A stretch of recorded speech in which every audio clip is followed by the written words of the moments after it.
ما هو المن والسلوى؟ المن والسلوى هذا طعام أنزله الله عز وجل على بني إسرائيل أيام التيه لما تاهوا، عندما قال لهم موسى عليه السلام ادخلوا الأرض المقدسة التي كتب الله لكم ولا ترتدوا على أدباركم فتنقلبوا خاسرين. أبوا أن يدخلوا، قالوا إن فيها قوما جبارين وإنا لن ندخلها.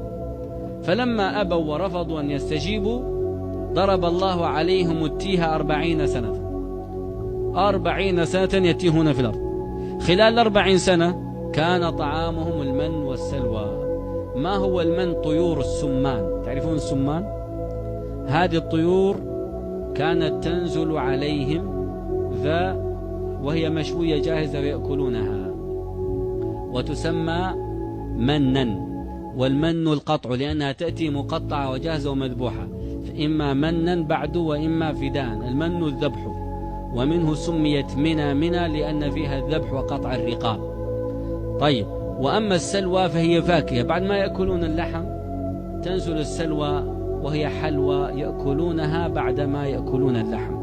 وكان هذا غذاء من أجود ما يكون، فاشتكوا إلى موسى قالوا يا موسى لن نصبر على طعام واحد، المن والسلوى وبس، لن نصبر على طعام واحد فادع لنا ربك. شوف انت ايش يبغون، يخرج لنا مما تنبت الأرض. ما نبغى شيء من فوق، المن والسلوى جاي من السماء، هم يبغون شيء خارج من الأرض.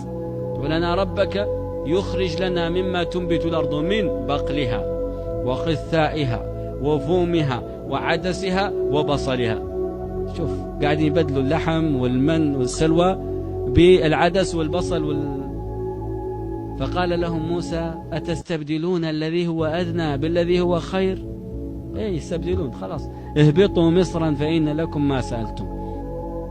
اهبطوا مصرا، مصر النكرة في سياق الإثبات، أي اهبطوا أي مصر من الأمصار واشتروا، والمصر هي المدينة وليس المراد بها مصر، لأن مصر خرجوا عنها وأصبح بينهم وبينها البحر الأحمر، هذا بحر القلزم، وتاهوهم في هذه المنطقة، منطقة التيه. وآخر دعوانا أن الحمد لله رب العالمين، والسلام عليكم ورحمة الله وبركاته. ما هو المن والسلوى؟ المن والسلوى هذا طعام أنزله الله عز وجل على بني إسرائيل أيام التيه لما تاهوا، عندما قال لهم موسى عليه السلام ادخلوا الأرض المقدسة التي كتب الله لكم ولا ترتدوا على أدباركم فتنقلبوا خاسرين. أبوا أن يدخلوا، قالوا إن فيها قوما جبارين وإنا لن ندخلها.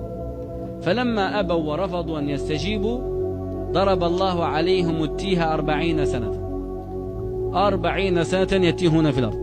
خلال 40 سنة كان طعامهم المن والسلوى. ما هو المن؟ طيور السمان، تعرفون السمان؟ هذه الطيور كانت تنزل عليهم وهي مشوية جاهزة ويأكلونها، وتسمى منا.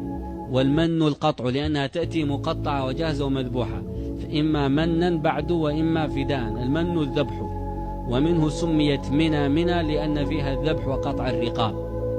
طيب، وأما السلوى فهي فاكهة، بعد ما يأكلون اللحم تنزل السلوى وهي حلوى يأكلونها بعد ما يأكلون اللحم. وكان هذا غذاء من أجود ما يكون.